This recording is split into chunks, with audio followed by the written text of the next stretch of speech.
I'm not really sure what the problem would be that would only allow them to win whatever number of conference games they've won with 3 all-conference players and a player of the year.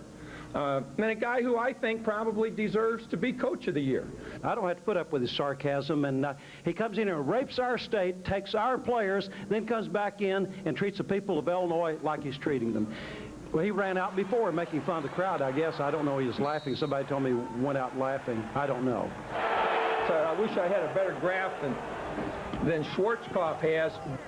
You know, I think something's happened over here, just like I say about all these players at Illinois. And that's not me talking about all conference players. That's Illinois. And I mean, I know they've got to feel that way, or they certainly wouldn't send that kind of thing out. Here's Champaign, and you got to kind of draw a line over the last 3 or 4 years. Draw a line here. That's one first-round draft choice going to the pros. And here's another one. Well, what do you expect out of Knight? What do you expect out of him? I mean, he's a classic bully. I was in the locker room, and he jumped on me. I wanted him to come outside. He's a classic bully, I'll tell you. He intimidates the Big Ten office. He tries to intimidate everybody. His entire life is based on intimidation. And so something's wrong. That it surprised me. I just read that with all these players, Illinois has only won 1 co-championship in all this time. And so I made some inquiries. And when I was at West Point, I had a chance to meet some people that were in military intelligence. In fact, he's one of the primary reasons that we have our problems.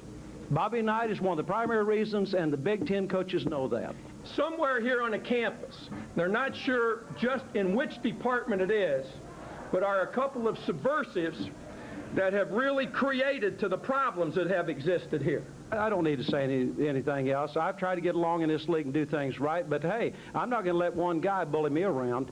You're counting a lot on a game at the end where you've got a chance and you hope you can play it well, and all of a sudden you see what you're going against. The Big Ten All-Star players, the Freshman of the Year, the Coach of the Year, and I don't disagree with any of that, and certainly since they feel that way, and I'll tell you what, it's just worn my ass out. So we'll see all you Illinois people next year. Did they get your vote?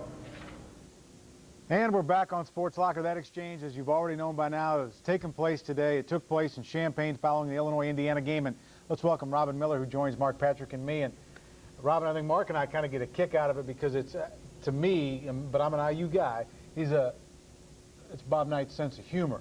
But you don't think it's humorous. No, I got to agree. I mean, the Lou dude's a horrible coach, and his program's not so much above board, but at least Knight is, his sense of humor, to me, you know, he takes away from the fact that IU are their co-champions. He doesn't even talk about the basketball game. He spends the whole thing going over this instead of dealing with what happened during the game, and that's just part of his deal. He is a bully, and he likes to beat a show and likes to make everybody, oh, Bob, you're so clever and you're so funny. You know, he wasn't very clever or funny after Richmond beat him or Cleveland State, so we'll see what happens. They do play Coastal Carolina, and when we come back, we'll run down those pairings for you. Stay with us on Sports Locker.